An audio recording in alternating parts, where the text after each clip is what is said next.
Alright class, in this video we're going to find the area inside of a leaf of a rose. Okay, so we're going to consider what is the area inside of one leaf or loop or petal of r equals cosine of 2 theta, and then we'll look at r equals cosine of 3 theta and see if there's any kind of difference.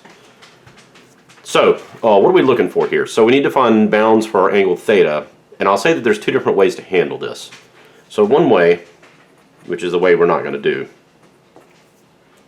I can consider all the area inside of all the petals, and that would be going from 0 to 2 pi. And there's 4 of them, so I could just divide by 4. So one way would be 1/4 times 1/2 the integral from 0 to 2 pi of cosine of 2 theta whole thing squared d theta. Okay, so that's one way to handle it, but we're not going to do it that way. So we're actually going to figure out what one loop is going to look like. So basically I start here at theta equals 0, cosine is 1, so I'm going to start here, and I would move this way. So basically I need to know where does what theta value does r equal 0. So let me just, that's 0, not theta. So first of all, this is what equation we're considering, and normally we would say, alright, 2 theta is pi over 2 plus 2k pi, and there's another generating angle, so 3 pi over 2 plus 2k pi, and then we would just divide everything by 2 and go from there. So here's what I'm going to say. So basically this thing gets traced from 0, and then we're here at pi over 4, and then we're doing this loop, and then this loop, and then the top loop before we're finishing the first loop. So I'm not going to do pi over 4 to something, because if I divide by 2, I'm going to get theta equals pi over 4. So I kind of want these angles to be consecutive. In other words, I want it to start at one part of the loop and finish at the other. So if I'm finishing this loop at pi over 4, where would I be starting that loop? So this is where theta equals 0, so I'd have to go backwards pi over 4. So we're going to do way 2, which is going to be 1/2 the integral from negative pi over 4 to pi over 4 of cosine of 2 theta whole thing squared d theta. Okay, so I need my identity. So notice I'm going to say that cosine of 2 theta squared. Alright, so in this case I've got 2 theta as the argument. So this would be 1 plus cosine of 2 times 2 theta, or 4 theta over 2. Okay, so that's the argument I'm going to use. And then back to here, what's the length of this interval? Let's notice that. So from negative pi over 4 to pi over 4, that's basically pi over 4 doubled. So that's going to be pi over 2. Interesting fact. So as I do my substitution, I have 1, and I notice I'm going to have about 1/2 here, so when I pull it out, it's going to be a 1/4. The integral from negative pi over 4 to pi over 4 of 1 plus cosine of 4 theta d theta. And now once again, let's just investigate the period. So the period of this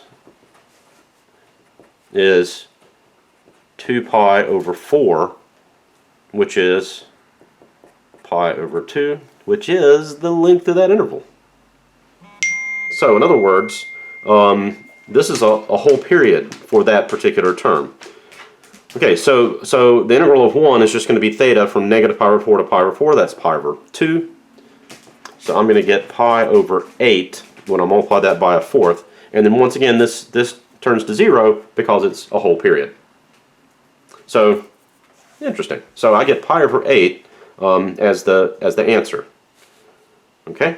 If I refine this to look at cosine of 3 theta,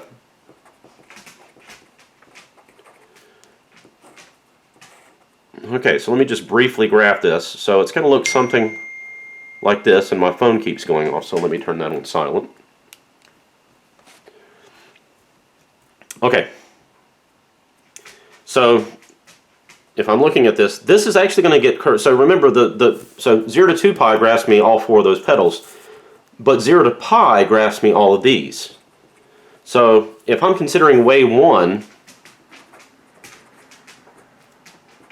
that would be 1/3 times 1/2 the integral from 0 not to 2 pi but pi of cosine of 3 theta whole thing squared d theta. Okay, so if I'm doing way 1, I have to make that one change and I have to make it go to 0 to pi instead of 2 pi. Okay, how does that affect the way method 2? It doesn't really. So if I'm looking at way 2, cosine of 3 theta equals 0. So I would say 3 theta is pi over 2 plus 2k pi. And then if I want to get an angle out of that, I'll divide by 3, and I'll get theta equals pi over 6. So once again, if I reverse course, negative pi over 6 to pi over 6 is going to be what I want to have here.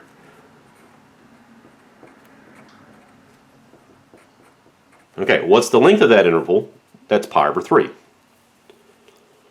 Okay, so here, let me put the cosine 3 theta whole thing squared. Okay, and now if I want to use my my angle formula, so if I want to use my trig identity, cosine of 3 theta whole thing squared is 1 plus cosine of 6 theta over 2.